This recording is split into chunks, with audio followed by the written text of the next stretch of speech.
புல்லாகி பூடாய் புழுவாய் மரமாகி பல்விருகமாகி பறவையாய் பாம்பாகி கல்லாய் மனிதராய் பேயாய் கணங்களாய் வல்லசுரராகி முனிவராய் தேவராய் செல்லா நின்ற இத்தாவர சங்கமத்துள் எல்லா பிறப்பும் பிறந்திழைத்தேன் எம்பெருமான். சிவபுராணத்தில் மாணிக்க வாசகர் சொல்றாரு, ஆழ்ந்து கேளுங்க. அமீபா ஒரு செல், இந்த அமீபா நிலையிலிருந்து மீன் வரைக்கும் நாம வளர்ந்தது உடல் வளர்ச்சி. நம்ம எல்லாரும் அங்கிருந்தா வரோம். அமீபான்ற ஒரு செல்லிலிருந்து மீன் வரைக்கும் வளர்ந்தது. அது உடல் வளர்ச்சி. மீன்லிருந்து குரங்கு வரை உடல் மனம் இரண்டும் சேர்ந்த வளர்ச்சி. அமீபாலிருந்து ஒரு செல்லிலிருந்து மீன் வரைக்கும் உடல் வளர்ச்சி, மீன்லிருந்து குரங்கு வரைக்கும் உடல் மனம் வளர்ச்சி, குரங்கிலிருந்து மனிதன் வரை உடல் மனம் பிளஸ் உயிர் வளர்ச்சி. அதனாலதான் சிந்தனை,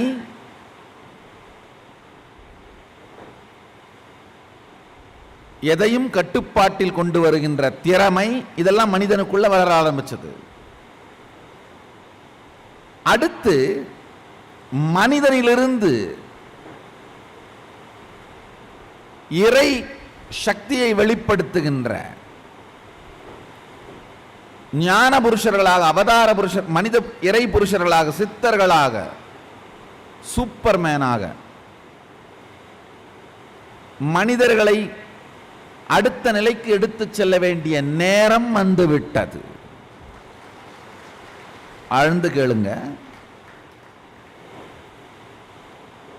அமீபாலிருந்து மீன் வரைக்கும் உடல் வளர்ச்சி, மீன்லிருந்து குரங்கு வரைக்கும் உடல் மன வளர்ச்சி, குரங்கிலிருந்து மனிதன் வரைக்கும் உடல் மன உயிர் வளர்ச்சி. இப்போ மனிதனிலிருந்து இறை மனிதனுக்கு மனிதனை எடுத்துச் செல்ல வேண்டிய நேரம் வந்து விட்டது. இது என்னன்னா உடல் மன உயிர் சக்தி வளர்ச்சி, இறை சக்தி வளர்ச்சி. இந்த நான்கையும், அதாவது physical, mental, conscious and super conscious, இது நடக்க வேண்டிய நேரம் வந்து விட்டது. விவேகானந்தர் விரும்பினார், யோகானந்தர் ஏங்கினார், அரபிந்தோ வாழ்வெல்லாம் முயற்சித்து அலறி துடித்து முயற்சித்தார், சதாசிவன் செய்து முடித்தார்.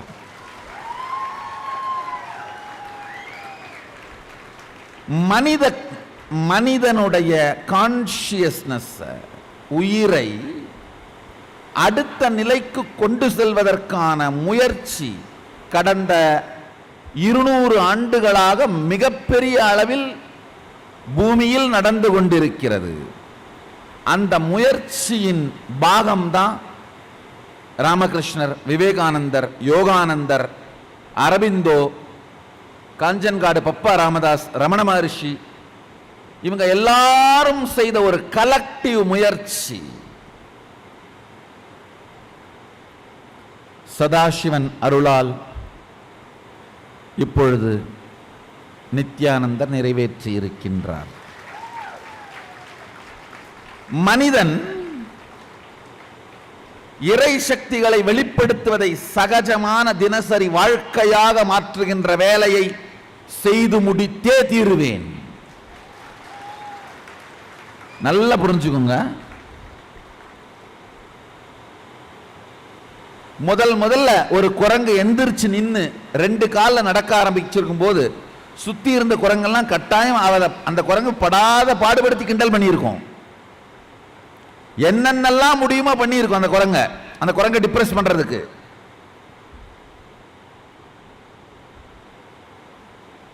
என்ன நீ நம்ம ஜாதி மாதிரியே இருக்க மாட்டேங்கிற, என்னென்னவோ பண்ணிட்டு இருக்கிற, உன்னை ஜாதியிலிருந்து தள்ளி வச்சிருவோம், ஊர்ல இருந்து தள்ளி வச்சிருவோம், அந்த குரங்கு என்ன பண்ணியிருக்கும், வேற வழி இல்லாமல் ஏதோ ஒரு காட்டில் போய் உட்காந்துருக்கும். அந்த காடு நாடா போயிருக்கும். எப்ப அந்த குரங்கு அந்த மாதிரி 2 காலில் நடக்கிற சயின்ஸால பிரெயின் ஹையரா டெவலப் ஆகுது, வாழ்க்கையை பத்தி பல விஷயங்களை புரிஞ்சுக்க முடியுது, நிரூபிக்குதோ, அப்ப அந்த காடு நாடா போய் இருந்திருக்கும். அதே மாதிரி இந்த காடு நாடாகும் நேரம் வந்து விட்டது.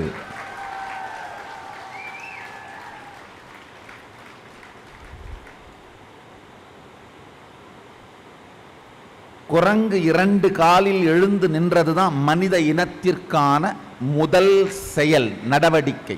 எந்திரிச்சு நின்று 2 காலில் நிற்கும் பொழுது அந்த பிரெயினுக்கு போற பிளட்டோட வேகம் குறையும். அப்ப பிரெயினோட அகலமும் ஆழமும் அதிகமாகி சிந்திக்கின்ற திறன் அப்பதான் ஆரம்பிக்குது.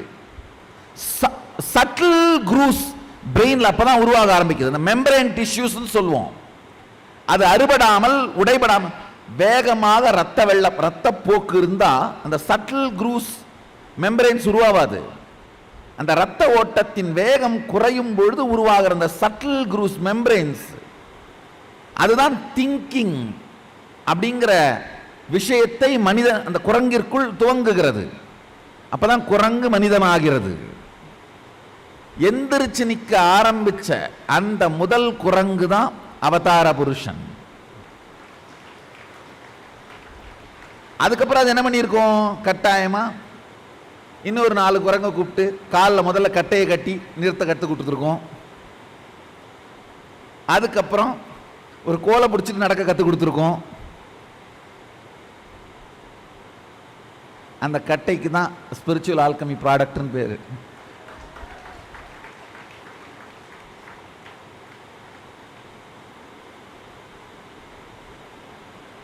மெதுமெதுவா நிறைய குரங்குகள் இந்த மாதிரி 2 காலால நடக்க விட்டுருக்கோம். அப்போ மற்ற குரங்குங்களாம் இந்த குரங்குகளை பார்த்து அந்த காட்டுக்குள்ள போயிட்டு வர என்ன பண்ணிட்டு வர, அந்த குரங்கை வச்சு தப்பு தப்பா எல்லா ஊர்ல சொல்றாங்க.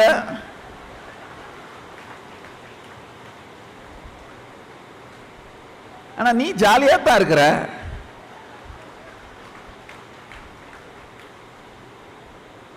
அப்பால எப்ப போற சொல்லு, நானும் வரேன்.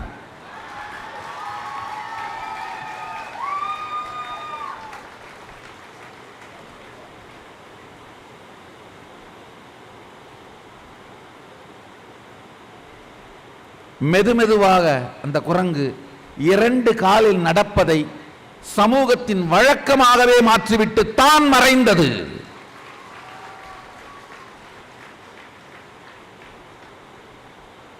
அதே போல உங்களுக்கு உறுதியளிக்கின்றேன், மனித இனத்தின் உணர்வை, உயிரை அடுத்த நிலைக்கு கொண்டு சென்று விட்டு தான் உடலை விடுவேன்.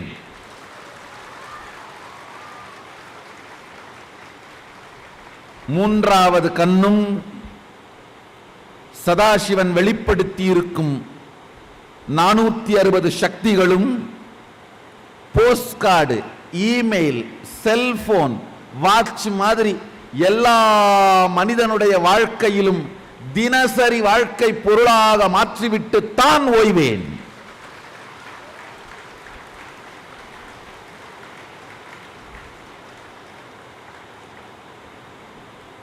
எப்படி நீங்க வாட்ச், செல்போனு, போஸ்ட் கார்டு, இமெயில தினசரி வாழ்க்கையில எல்லாரும் யூஸ் பண்றீங்களோ அதே மாதிரி இந்த சக்திகள் அத்துணையையும்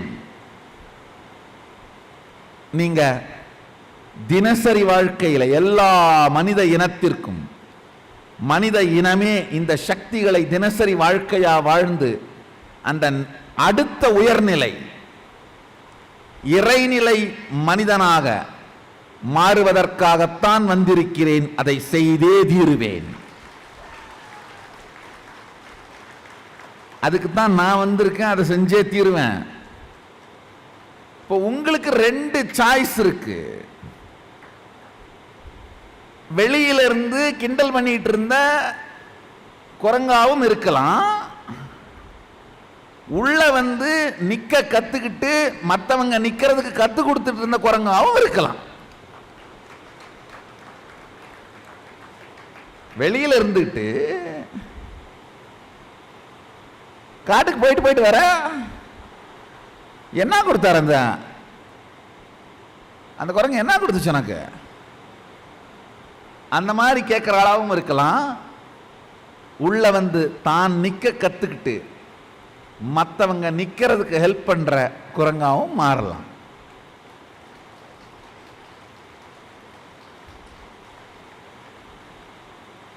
முடிவு உங்களுடையது, சாய்ஸ் உங்களது.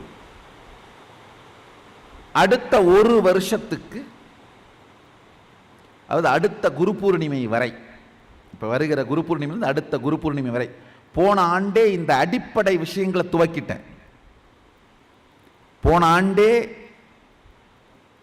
ஒரு 400-500 பேராவது வந்து இந்த சக்திகளை வாங்கி பிராக்டிஸ் பண்ணி மேனிஃபெஸ்ட் பண்ணணும்னு நினைச்சு போன ஆண்டே அந்த செயல்பாடுகளை துவக்கிட்டேன். இப்பதான் இது முழு அறிவியலாக பரிணமித்திருக்கின்றது. இப்பதான் எனக்கு டைம் கிடைச்சிருக்கு. இதை எல்லாத்தையும் செஞ்சு இதை ஒரு தெளிந்த அறிவியலாக, அதாவது சமைச்சு வச்சுட்டு வாங்க சாப்பிடலான்னு கூப்பிடுறதுக்கு இப்பதான் எனக்கு டைம் கிடைச்சிருக்கு. போன வருஷம் வரைக்கும் சாதம் வடிச்சிருந்தோம், சாம்பார் நடந்துட்டு இருக்கு, வாழை இலை வெட்டணும், பொரியல் நறுக்கணும். இப்போ எல்லாம் முடிஞ்சு இலை போட்டு தண்ணி தெளித்து உப்பும் வச்சாச்சு. இந்த சதாசிவத்துவம் மே 13 அடுத்த குரு பூர்ணிமை வரை, இந்த குரு பூர்ணிமையில் அடுத்த குரு பூர்ணிமை வரை ஒரு ஆண்டுக்கு இங்கேயே உட்கார்ந்திருந்து ஒரு 10,000 ஆதீனவாசிகளையாவது இந்த 460 சக்திகளையும் வெளிப்படுத்துகின்ற மாதிரி முழுமையாக பயிற்சி கொடுத்து தயார் பண்ண போறேன். இந்த ஒரு ஆண்டை இதுக்காகவே டெடிகேட் பண்றேன். அதுக்கு பிறகு இவர்கள் உலகம் முழுக்க போய் இந்த சக்திகளை வெளிப்படுத்தி காட்டி இது சாத்தியம்னு அவங்களுக்கு புரிய வச்சு முதல் பேட்ச் ஆஃப் குரங்குகளை நடக்க வச்சு ஊருக்குள்ள அனுப்ப போறேன். நடந்து காட்டி அவங்களுக்கும் சாத்தியம்னு சொல்லிட்டு வாங்கய்யா. முதுகெலும்பு நேரா நின்ன உடனே தான் மூளைக்கு போற ரத்தத்தோட வேகம் குறைஞ்சி மூளையினுடைய சட்டில் சூக்ஷ்மமான பகுதிகள் டெவலப் ஆக ஆரம்பிச்சு தான் நம்ம மனிதனா மாறினோம். குரங்கிலிருந்து மனிதனா மாறணும். சிம்பிளான செயல், நிமிந்து முதுகெலும்பு நிமிந்து 2 காலால் நடக்கிறது, அந்த சிம்பிளான செயலால தான் குரங்கு மனிதனானது. அதே மாதிரியான மிக மிக சிம்பிளான எளிமையான சக்தி பாதம், குருவோடு அந்த ஒருமை நிலையில் சுத்தாத்வைத சுகபோத நிலையில் லயித்திருத்தல்ன்ற அந்த சிம்பிளான ஆக்ட்னால தான் மனிதன் கடவுளாக மாறப்போகின்றான். மனிதன் சதாசிவத்தன்மையை அடைகின்றான். மனிதன் மகாதேவத்தன்மையை அடைகின்றான். அடுத்த ஒரு வருஷத்துக்கு இந்த ஒரே ஒரு காரணத்துக்காக என்னுடைய நேரம், சக்தி, எனர்ஜி, இன்டெலிஜென்ஸ் எல்லாத்தையும் தியாகம் பண்ண போறேன். இந்த 10,000 பாகமாக இருப்பவர்கள் ஆசீர்வதிக்கப்பட்டவர்கள். நான் சொல்லி தெரிய வேண்டியதில்லை.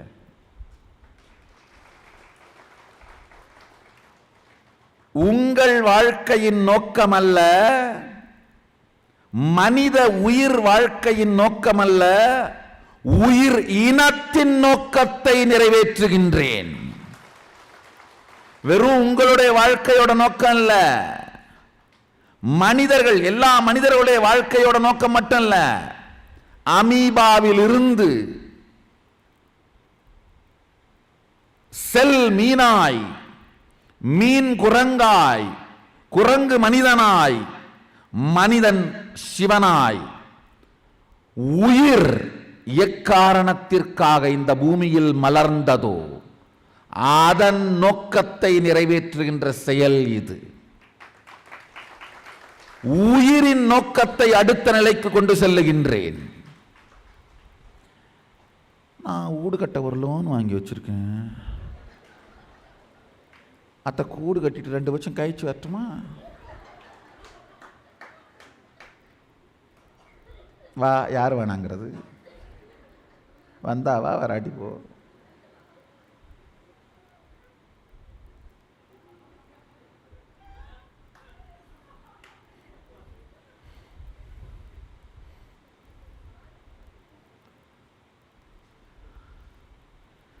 யாருக்கெல்லாம் இந்த வார்த்தை உயிரில் உரைக்கிறதோ வருவீர்கள், தடை இருக்க வாய்ப்பே இல்லை.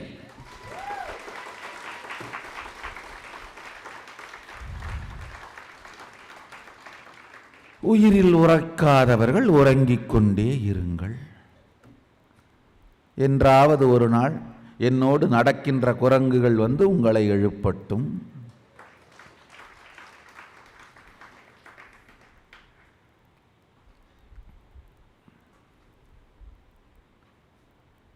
நான் நேரடியாக ஏஎஸ்பி எடுத்தப்போ அட்டன் பண்ணாதவங்களுக்கெல்லாம் பனிஷ்மெண்ட் என்னன்னா, என் டிசைபிள்ஸ் எடுக்கும்போது அட்டன் பண்ணி ஆகணும், ஆச்சாரியாஸ் எடுக்கும்போது அட்டன் பண்ணி ஆகணும். இப்போ நான் நேரடியாக உட்கார்ந்து சதாசிவத்துவத்தை இந்த 460 சக்திகளையும் வெளிப்படுத்த ட்ரெயின் பண்ணுற இந்த ஒரு ஆண்டு.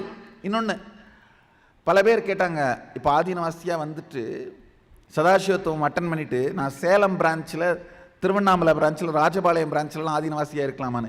இந்த ஒரு ஆண்டுக்கு எங்கேயுமே போக முடியாது. ஒரு ஆண்டுக்கு நானும் இங்கே தான் இருந்தாகணும், நீங்களும் இங்கே தான் இருந்தாகணும். நானும் எங்கேயும் போக முடியாது, நீங்களும் எங்கேயும் போக முடியாது. 2 பேரும் ஒன்றா உட்கார்ந்தோன்னா தான் சம்பந்தம் கலக்கிறது நடக்கும். இந்த ஒன்னஸ் சுத்தாத்வைத்தம் நடக்கும். தினந்தோறும் காலையில் 4 மணி நேரம் நம்ம 2 பேரும் ஒன்றா உட்கார்ந்தாகணும். சத்சங்க நேரத்தை நான் சொல்லலை, அதுக்கு அப்புறம் பவர் மேனிஃபெஸ்டேஷன் செஷன்ஸ் நம்ம 2 பேரும் ஒன்றா உட்கார்ந்தோம்னா தான், அதாவது காக்னிஷன்ஸ், உயிரை மலரச் செய்து சக்திகளை மலரச் செய்கின்ற அந்த தீட்சைகள் உடம்பிலிருந்து தான் உடம்பிற்குள் செலுத்த முடியும். அதனால் அடுத்த குரு பூர்ணிமை வரைக்கும் நீங்க பிரான்ச் ஆதீனவாசியெல்லாம் போக முடியாது. இந்த ஒரு கேம்பஸ்ல நான் இருக்கிற இடத்துல உட்கார்ந்தாகணும். இப்ப வராம அடுத்த வருஷம் வந்தீங்கன்னா இந்த மாதிரி தீட்சை எடுத்து யாராவது ஒருத்தர் கூட உட்காந்துட்டு பிரான்ச்சில் இருக்கலாம். நானே ஏஎஸ்பி எடுத்தப்போ அட்டன் பண்ணாதவங்களுக்கு பனிஷ்மெண்ட் என்னன்னா, ஆச்சாரியாஸ் எடுக்கும்போது அட்டன் பண்ணி ஆகணும். அதே மாதிரி இப்போ நானே சதாசிவத்துவம் நடத்தி இந்த ஒரு வருஷம் 460 சக்திகளையும் வெளிப்படுத்த வைக்கிற இந்த முழுமையான பயிற்சியை செய்யும் பொழுது இது ஒரு வருடமாவது நீங்கள் எங்கேயும் போகாமல் இங்கே தான் இருக்க போறீங்க. அதுக்கு பிறகும் கூட நம்ம பிரான்ச்சுங்களில் தான் ஆதீனவாசிகளாக இருப்பீங்க, தேவைப்படுற இடங்களில் மட்டும். இப்போ வராதவர்கள் என்னாங்கன்னா, கட்டாயமாக உங்களையே உங்களால் தடுக்க முடியாது. ஏன்னா இவங்க வெளிப்படுத்த போற சக்தியினுடைய வீச்சும் பலமும் எவனாலும் தன்னை தடுத்து கொள்ள முடியாது. நல்லா தெரிஞ்சுக்கோங்க. நாட்டின் முதல்வர்கள், தலைவர்கள், ஜனாதிபதிகள், குடியரசுத் தலைவர்கள், பிரதமர்கள், மன்னர்கள், ஷேக்குகள் இங்கு வந்து தங்கி இருந்து இந்த சக்திகளை பயிற்சி எடுத்துக்கொண்டு சென்றார்கள். அடுத்த ஆண்டே நடக்கப் போகின்ற விஷயம் இது. ஜனாதிபதிகள், பிரைம் மினிஸ்டர்ஸ், பிரசிடென்ட்ஸ், அரபு மன்னர்கள், ஷேக்குகள், அரசுகள், ராணிகள், ராஜாக்கள், இவர்களுடைய குழந்தைகள் இந்த குருகுலத்தில் வந்து படிப்பார்கள். இதெல்லாம் ரொம்ப அடுத்த ஆண்டு நடக்கப் போகின்ற விஷயம்.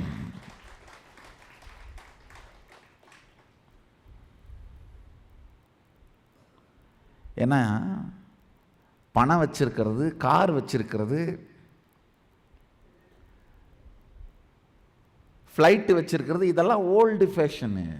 பவர் வச்சிருக்கிறதா ஏன் நியூ ஃபேஷனு?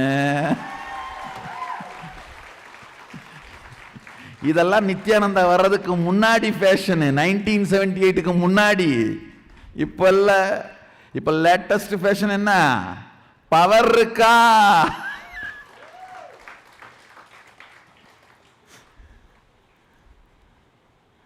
இதான் லேட்டஸ்ட் ஃபேஷன்.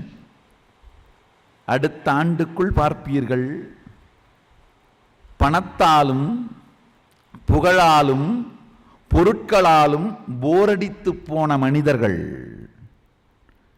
எல்லாவற்றையும் பார்த்தவர்கள், அதை தாண்டி வாழ்க்கையின் உச்சத்தை பார்ப்பதற்கு வருகின்ற இடம் இதுவாக இருக்கும்.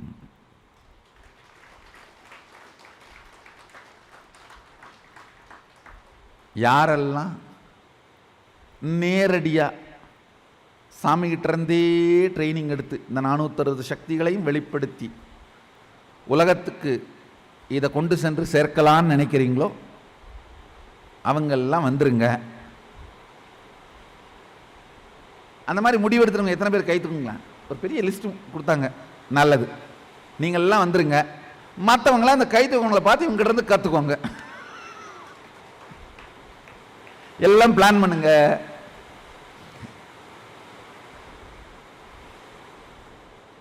மற்றவங்க நான் சொல்றது இங்க உட்கார்ந்துருக்கிற மற்றவங்க மட்டும் இல்ல, உலகத்தையே சொல்றேன். நல்லா தெரிஞ்சுக்கோங்க. ஒரு வெற்றியடைந்த அறிவியல் கொடுக்கின்ற தைரியத்தால் பேசுகின்றேன். இது சும்மா வரட்டு வார்த்தையோ வரட்டு புகழ்ச்சியோ இல்ல. வெற்றியடைந்த அறிவியல், நிரூபிக்கப்பட்டு விட்ட அறிவியல்.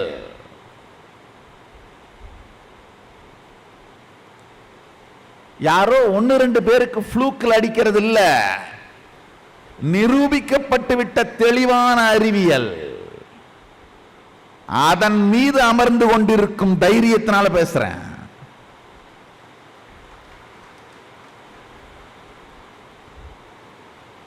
பத்தாயிரம் பேரையாவது இந்த ஒரு ஆண்டுக்குள்ள first batch super human beings, ஜீவன் முக்தர்கள், சித்த புருஷர்கள் அப்படின்லாம் நாம என்ன கேள்விப்பட்டிருக்கோமோ அந்த நிலையை, அதாவது சதாசிவனுடைய உணர்வை நிலையை வாழ்ந்து உணர்வை வெளிப்படுத்தி சக்திகளை வாழ்க்கையின் பாகமாக வாழுகின்றவர்கள்.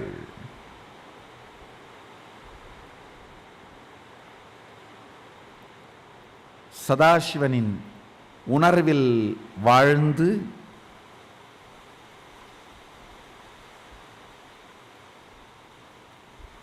அவருடைய உணர்வு தன்மையை வெளிப்படுத்தி அவருடைய சக்திகளை பொங்கச் செய்து வாழுகின்ற வாழ்க்கை. ஒரு 10,000 பேரையாவது முதல் பேட்ச் ரெடி பண்ண போறேன்.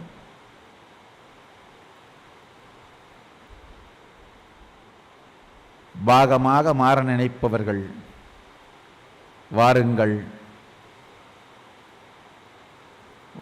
மனித வாழ்க்கையில் இல்ல,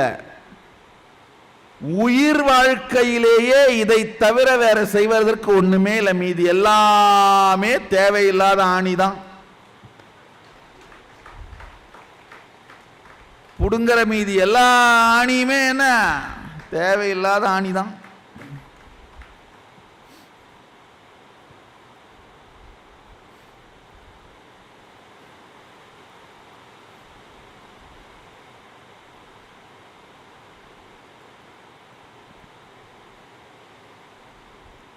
தெரிஞ்சவங்க புரிஞ்சுக்கோங்க, புரிஞ்சவங்க கிளம்பி வாங்க.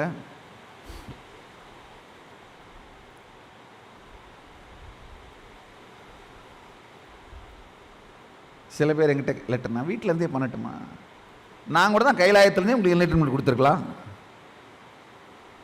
ஐயா, சக்திகள் மலர்ந்தாகணும்னா சதாசிவனே மனித உடம்பெடுத்தாகணும். உங்களுக்கு தீட்சை கொடுத்தாங்கன்னா, உங்களுக்குள்ள கொடுத்தாங்கன்னா சதாசிவனே மனித உடம்பு எடுத்தாகணும். இல்லைன்னா அங்கேயே உட்காந்து வேலையை முடிச்சுட்டு போறாரு. மனித உடம்பு எதுக்கு? உங்களோட இந்த பாடுபடுறதுக்கா?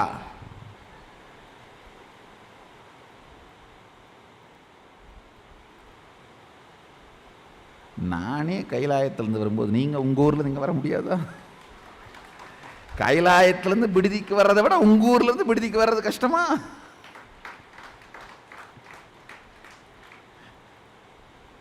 நம்ம 2 பேரும் உடலால் ஒரு இடத்தில் உட்கார்ந்தாகணும். அப்ப மட்டும்தான் தீட்சை நடக்கும். அப்போ மட்டும்தான் சக்திகள் வெளிப்படும். அதனால தான் ஒரு இடத்தில் அமர்ந்தாக வேண்டும் என்கின்ற கட்டாயம். உலகம் முழுவதிலும் இருந்து 1000த்திற்கும் மேற்பட்டவர்கள் முதல் பேட்ச் சதாசிவத்துவத்துக்காக வராங்க. நிரந்தரமாக ஆதீனவாசிகளாக இருப்பதற்கு தங்களுடைய தேவையில்லாத ஆணியெல்லாம் பிடிங்கி முடிச்சுட்டு கிளம்பி வராங்க.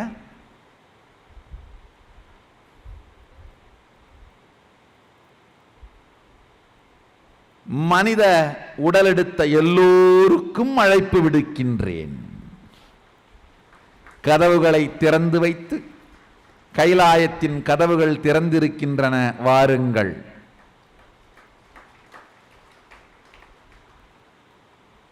கதவை நான் திறந்தாலும் நீங்கள் காலெடுத்து வைத்தால்தான் உள்ளே வர முடியும். கதவை நான் திறந்தாலும் நீங்கள் காலெடுத்து வைத்தால்தான் உள்ளே வர முடியும்.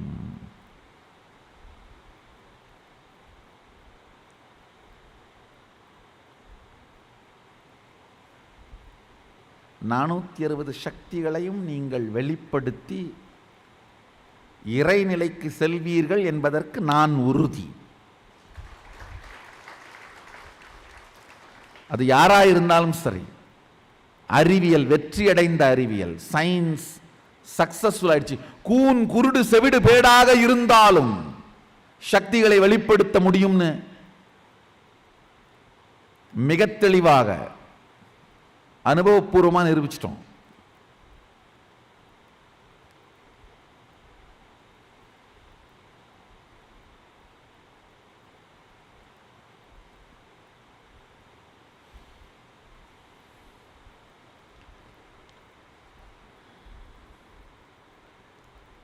இது வெறும் மனித வாழ்க்கையின் நோக்கம் அல்ல, வெறும் மனித உயிரின் நோக்கம் அல்ல, பூமியில் உயிர் வந்த காரணத்தின் நோக்கம். செல் மீனாய், மீன் குரங்காய், குரங்கு மனிதனாய், மனிதன் இறைவனாய் மாறும் நேரம் வந்துவிட்டது.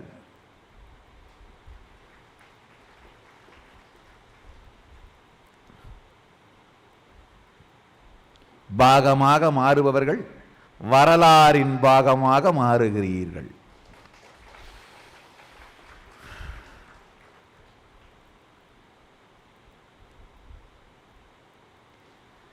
வேற ஏதாவது கேள்வி கேட்கணும்னு நினச்சிங்கன்னா சொல்லுங்க, ஆன்சர் பண்ணுறேன். சுவாமி, என் பையன் வந்து 11th படிக்கிறான். இப்போ 11th லேருந்து 12th போகிறாங்க. இப்போ 10 days கிளாஸ்க்காக இங்கே கொண்டு வந்து விட்டுருக்கேன். இப்போ பொண்ணு வந்து 3rd year படிச்சுட்ருக்கா. ஆனால் எனக்கு வந்து இங்கே மே 13லேருந்து ஒர்க் பண்ணணும், உள்ள உங்கள் கூட ஜாயின் பண்ணிக்கணும்னு ஆசை இருக்குது. ஒர்க் பண்ணணும் அப்படின்ற வார்த்தையே தப்பு.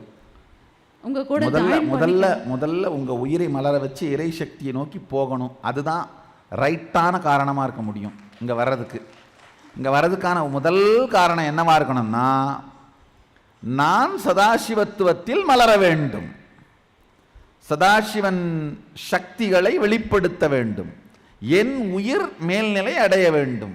அதுதான் காரணமாக இருக்க முடியும். வேற எந்த காரணமாக இருந்தாலும் அது உங்களுக்கு அடிப்படையே புரியலைன்றதான் உண்மை. சொல்லுங்க. இந்த அடிப்படை காரணம் புரிஞ்சா உங்களுக்கு தெரியும், அடப்பாவிகளா இப்படியே தானடா இந்த மனுஷ உடம்பெடுத்து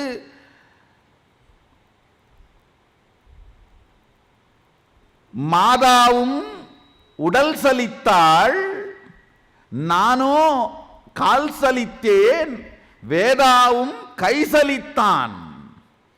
பெத்து பெத்து போட்டு எத்தனையோ தாய்மார்கள் உடல் சலித்தார்களாம். என்னைய பெத்து பெத்து போட்டு நானும் பிறந்து செத்து பிறந்து செத்து பிறந்து செத்து இந்த நடந்து நடந்து கால் சலித்தேன். என்னை படைத்து படைத்து படைத்து வேதா பிரம்மா கை சலித்தான். ஐயனே, இதற்கு மேல் இன்னொரு கருவில் புகாமல் காப்பாற்று. லைஃபோட பர்பஸ் புரிஞ்சுதுன்னா இப்படியே தான் பிறந்து யாரையாவது ஒருத்தர் அம்மா அப்பா அண்ணன் தம்பி பையன் பொண்ணு அப்படின்னு பிடிச்சிக்கிட்டு இதோட எல்லாம் அலப்பறைய பண்ணி தப்புன்னு செத்து போய் திரும்ப இன்னொரு இடத்துல பிறந்து இன்னொரு அப்பன் இன்னொரு அண்ணன் இன்னொரு தம்பி இன்னொரு மாமா இன்னொரு மச்சான் இன்னொரு எல்லாத்தையும் பிடிச்சிக்கிட்டு அங்கே இன்னொரு அலப்பறைய பண்ணி தப்புன்னு செத்து போய் இப்படியே தான் போயிட்டு இருக்கிறோன்ற அடிப்படை புரிந்தால் இந்த கேள்விக்கு பதில் புரியும். அடிப்படையை மட்டும்தான் நான் சுட்டி காட்ட முடியுமே தவிர என்ன பண்ணணும்னு நான் சொல்ல முடியாது. நீங்க புடுங்கிறது தேவையான ஆணியா தேவையில்லாத ஆணியா நீங்களே முடிவு பண்ணுங்க. இது டெக்னிக்கல் ப்ராப்ளம் மட்டும் தப்பா நினைக்காதீங்க. இது என்ன ஃபண்டமெண்டல் ப்ராப்ளம். புரிஞ்சுச்சா?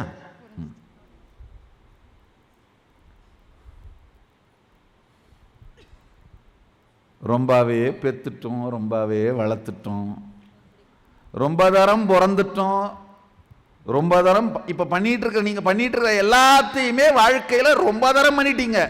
நீங்க பண்ணாதது பவர் மேனிஃபெஸ்டேஷன் தான். மண்ணு பண்ணி வேலையை கவனிங்க. இதை தவிர நீங்க பண்ணிட்டு இருக்கிறது எல்லாத்தையுமே என்ன பண்ணிட்டீங்க? எத்தனை 1000 தரம் எத்தனை லட்சம் தரம் பண்ணியிருக்கீங்கன்னு உங்களுக்கே தெரியாது. அதனால தான் போர் அடிக்குது. போர் அடிக்கிறது எதையுமே 2வது தரம் பண்ணாதீங்க. அந்த மாதிரி வாழ்ந்தீங்கன்னா போதும். ஏன் போர் அடிக்குது? இதையே தான் பண்ணிட்டு இருக்கீங்க.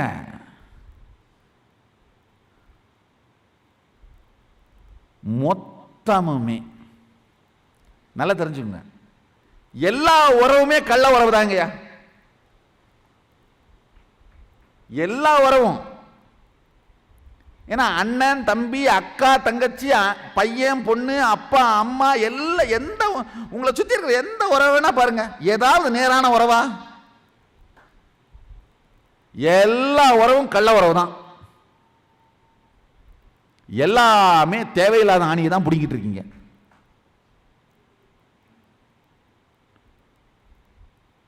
அது ரொம்ப முக்கியம். உட்காந்து பிடிக்கிட்டு இருங்க.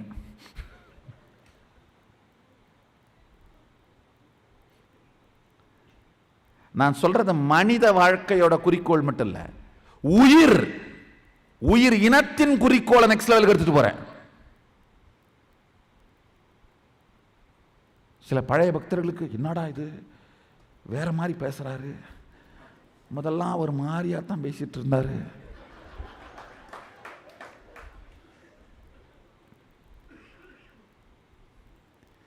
நானும் பார்க்குறேன் ஜடை வச்சு தாடி வச்சதுலேருந்து வேற மாதிரியே பேசிட்டு இருக்காரு.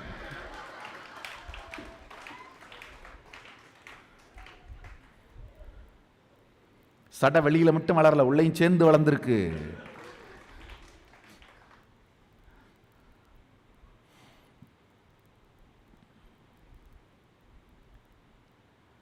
வெறும் மனித வாழ்க்கையோட குறிக்கோளான ஜீவன் முக்தியை மட்டும் செஞ்சிட்டு இருந்த வேலை, ஜடை வைக்கிறதுக்கு முன்னாடி செஞ்சுட்டு இருந்த வேலை. நீங்கள் பார்த்த அந்த சின்ன பையன் இப்போ ரியல் வேலையை ஆரம்பித்து வச்சுருக்கு. நல்லா தெரிஞ்சுக்கோங்க, இப்போ ரியல் வேலையை ஆரம்பித்து வச்சுருக்கு. ரீல் வேலையெல்லாம் முடிஞ்சு போச்சு. அதெல்லாம் நான் நடந்து வரும்போது காலில் ஓட்டிட்டு வந்த அந்த தூசுங்க. இப்போ தான் சூட் கேஸை திறக்கிறேன். கையில் கொண்டு வந்த சூட் கேஸை இப்போ தான் திறக்க ஆரம்பிக்கிறேன். அந்த நித்யானந்தரை பார்த்தவர்கள் இந்த நித்யானந்தரை புரிந்து கொள்ள கூட முடியாது. அதை வச்சு இதை புரிஞ்சுக்க முயற்சி பண்ணீங்கன்னா நீங்களும் தேவையில்லாத ஆணி தான் பிடிங்கிட்டு இருக்கீங்க.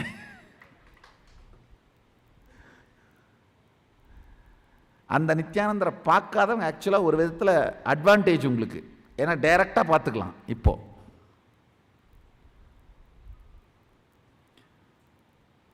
மனித வாழ்க்கையின் குறிக்கோளான ஜீவன் முக்தி அதை டீச் பண்ணிட்டு இருந்த டைம் முடிஞ்சிருச்சு. உயிரின் குறிக்கோளான இறைநிலை அதை டீச் பண்றது மட்டும் இல்லை, தீட்சையாக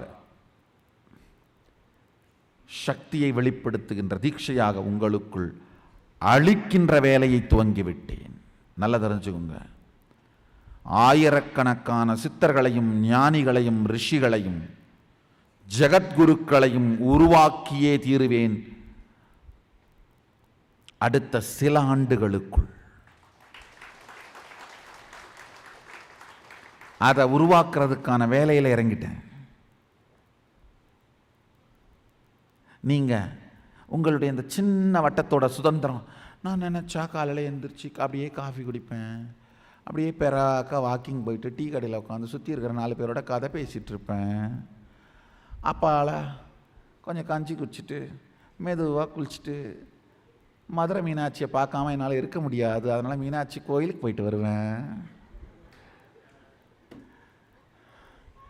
இதெல்லாம் இங்கே இருந்தால் முடியுமா?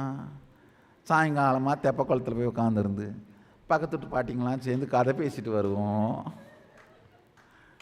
இங்கே வந்தால் அதெல்லாம் முடியுமா? அங்கேயே இருந்துக்கலாம் விடுப்பா, மீனாட்சியோட வேற என்னப்பா இருக்குது?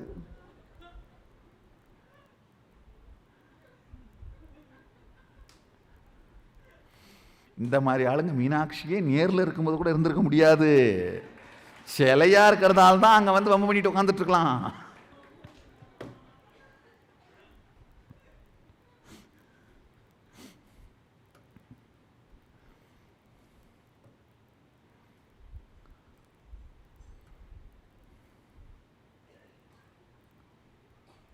இது யோசனை பண்ணி சிந்திச்சுலாம் முடிவெடுக்க முடியாது. நான் சொன்ன இந்த சில சத்தியங்கள் மனித உயிர் வாழ்க்கையின் நோக்கத்தை நிறைவேற்றுவது மட்டுமல்ல, உயிர் பூமியில ஏன் உயிர் வந்தது, அமீபா ஏன் வந்தது, அமீபா ஏன் மீனானது, மீன் ஏன் குரங்கானது, குரங்கு ஏன் மனிதனானது அப்படின்ற அந்த நோக்கத்தை நிறைவேற்றுகின்ற வேலையை செய்கின்றேன். உயிரின் நோக்கத்தை நிறைவேற்றியே தீருவேன்.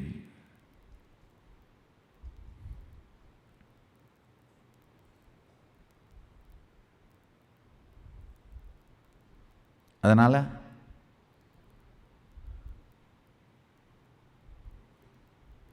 இந்த சத்தியம் உங்கள் உயிருக்குள் உரைத்தால்